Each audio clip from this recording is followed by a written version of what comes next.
ಎಲ್ರಿಗೂ ನಮಸ್ಕಾರ. ಇವತ್ತು ವಿಷಯ ಏನಪ್ಪಾ ಅಂತಂದ್ರೆ ಈ ಕಾರು ಡಾಕ್ಯುಮೆಂಟ್ಸ್ ಗಳ ಬಗ್ಗೆ ಮಾತಾಡಕ್ ಬಂದಿದ್ದೀನಿ.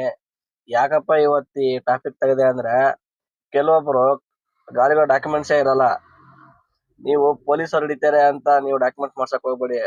ನಮ್ ಸೇಫ್ಟಿ ಡಾಕ್ಯುಮೆಂಟ್ಸ್ ಮಾಡಿಸಿ. ಯಾಕಪ್ಪ ಅಂತಂದ್ರೆ ಉದಾಹರಣೆಗೆ ನಂದೇ ಆಗಿದೆ. 3 ವರ್ಷದ ಹಿಂದೆ ಹೊಸಕೋಟೆಯಿಂದ ಚಿಂತಾಮಣಿ ಹೋಗೋ ರೋಡ್ ಇದೆಯಲ್ಲ, ಹೈವೇ ರೋಡ್ ಇದೆಯಲ್ಲ, ಡಬಲ್ ರೋಡ್. ನನ್ ಪಾಡಿ ನನ್ ರೋಡಲ್ಲಿ ನಾನು ಹೋಗ್ತಾ ಇದ್ದೀನಿ. ಆಪೋಸಿಟ್ ಅವ್ನ ಬೈಕ್ ಅವ್ನ್ ಬಂದು ಹ್ಯಾಂಡಿಕ್ಯಾಪ್ಟ್ ನನ್ ಗಾಡಿಗೆ ಲೆಫ್ಟ್ ಸೈಡ್ ಅಲ್ಲಿ ಹೊಡೆದು ನನ್ ಪಕ್ಕ ಬರೋ ಲಾರಿ ಕೆಳಗಡೆ ಬಿದ್ಬಿಟ್ಟ. ಅಲ್ಲಿ ಯಾರು ಜನ ಇರ್ಲಿಲ್ಲ. ಇಲ್ಲಿ ಗಂಟ ಲಾರಿ ಎತ್ಬಿಡ್ತು, ಸೊಂಟ ಗಂಟ ಲಾರಿ ಎತ್ಬಿಡ್ತು. ಆದ್ರೂ ಬದುಕಿದ ಅವನು ಹ್ಯಾಂಡಿಕ್ಯಾಪ್ಟ್. ಬದುಕ್ಬಿಟ್ಟು ಸೈಡ್ಗೆ ಲಾರಿ ಅವನು ಸೈಡ್ಗೆ ಹಾಕ್ಬಿಟ್ಟು ಅವನ್ ಪಾಡಿಗೆ ಅವ್ನು ಹೋಗೇ ಬಿಟ್ಟ. ನಾನು ಹೋಗ್ಬಿಟ್ರೆ ಆಗೋಗಿತ್ತು. ಈ ಮಾನವೀಯತೆ ಅನ್ನೋದು ಈ ಡ್ರೈವಿಂಗ್ ಅಲ್ಲಿ ತೋರ್ಸ್ಲೇಬಾರ್ದು. ಯಾಕಂದ್ರೆ ನನಗೆ ಅಲ್ಲಿ ಅನುಭವ ಆಗ್ಬಿಡ್ತು.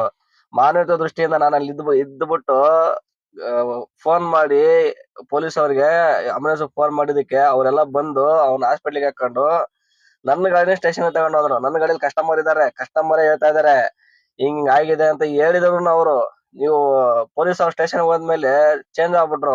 ಅವ್ರು ನಮ್ ಕಸ್ಟಮರ್ ಏನಂದ್ರು, ಸರಿ ಇವತ್ತು ನೀವು ಬರ್ದ್ಕೊಡಿ, ತಿರ್ಗಾ ನಾವ್ ಕರಿತೀವಿ, ಬರ್ಬೇಕಾಗೈತಿ ಅಂದ್ಬಿಟ್ರು. ಅವ್ರು ಬೇರೆ ಕಸ್ಟಮರ್, ಸಾಫ್ಟ್ವೇರ್ ಕಸ್ಟಮರ್. ಅವ್ರು ಕೇಳ್ತಾರೆ, ಇಲ್ಲ ಬಿಡಿ ಸರ್, ನೀವ್ ಹೆಂಗಾರ ಮಾಡ್ಕೊಳ್ಳಿ ಅಂದ್ಬಿಟ್ರು.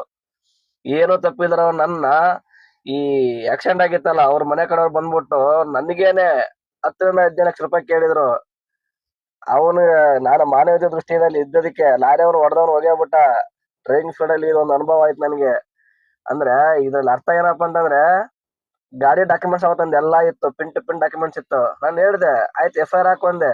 FIR ಹಾಕಿದ್ರು ಪಿನ್ ಟು ಪಿನ್ ಡಾಕ್ಯುಮೆಂಟ್ಸ್ ಇರೋದಕ್ಕೆ. ಅವ್ನ ಇನ್ಸೂರೆನ್ಸ್ ನೀನು 10 ಲಕ್ಷ ಅಲ್ಲ 20 ಲಕ್ಷ ಕೊಟ್ಟು ತಗೋ, ನನ್ನ ಹತ್ರ 1 ರೂಪಾಯಿ ಕಾಸಿಲ್ಲ ಅಂದೆ. 20,000 ರೂಪಾಯಿ ಖರ್ಚಾಯ್ತು ನಂದು. ಏನಂತಾರಲ್ಲ, ಸುಮ್ನೆ ಇರುವ ಬಿಟ್ಕೊಂಡಂಗ ಅಂದಂಗೆ 20,000 ರೂಪಾಯಿ ನನ್ ಖರ್ಚಾಯ್ತು. ಬೇಜಾರಾಗೋಯ್ತು ನನಗೆ. ಅವತ್ತು ಅಲ್ಲೇ ಗೊತ್ತಾಗಿದ್ದು, ಇಷ್ಟು ವರ್ಷ ಡ್ರೈವಿಂಗ್ ಫೀಲ್ಡ್ ಅಲ್ಲಿ ನನಗೆ ಅಲ್ಲೇ ಗೊತ್ತಾಗಿದ್ದು, ಡ್ರೈವಿಂಗ್ ಫೀಲ್ಡ್ ಅಲ್ಲಿ ಮಾನವೀಯತೆ ದೃಷ್ಟಿ ಅವತ್ತು ತೋರ್ಸಕ್ ಹೋಗ್ಬೇಡಿ ಯಾರಿಗೂನು. ಆಕ್ಸಿಡೆಂಟ್ ಆಯ್ತಾ ಹೋಯ್ತಾ ಇರಿ, ಮುಂದಲ್ ದೇವ್ರು ನೋಡ್ಕೊಂತಾನೆ ಭಗವಂತ.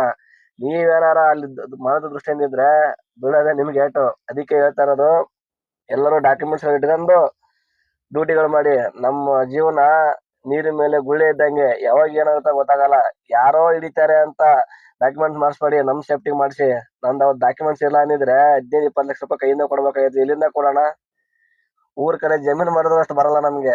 ಅಷ್ಟು ಜಮೀನ್ ಮಾಡ್ಕೊಂಡು ಮನೆ ಮಾಡ್ಕೊಂಡು ಇವ್ರಿಗೆ ಕೊಡ್ಬೇಕಾಗಿತ್ತು ಕಾಸು ನಾನು. ಅದಕ್ಕೆ ಹೇಳ್ತಾ ಇರೋದು, ಡಾಕ್ಯುಮೆಂಟ್ಸ್ ಗಳು ಎಲ್ಲಾ ಇಟ್ಕೊಂಡು ಡ್ಯೂಟಿಗಳು ಮಾಡಿ. ಯಾಕಂದ್ರೆ ದುಡಿಯೋ ಗಾಡಿ ಅನ್ನ ಕೊಡ್ತೈತೆ, ನಮ್ ತಾಯಿ ಇದ್ದಂಗೆ ಇದು ಆಯ್ತಾ. ಎಲ್ಲಾ ಡಾಕ್ಯುಮೆಂಟ್ಸ್ ಗಳನ್ನ ರನ್ನಿಂಗ್ ಇಟ್ಕೊಂಡು ಗಾಡಿಗಳು ಓಡಿಸಿ. ನನ್ನೊಂದು ಜೀವನದ್ದು ಆಗಿರೋ ಘಟನೆ ನಿಮ್ಗೆ ಹೇಳಿದೀನಿ. ಇದ್ರ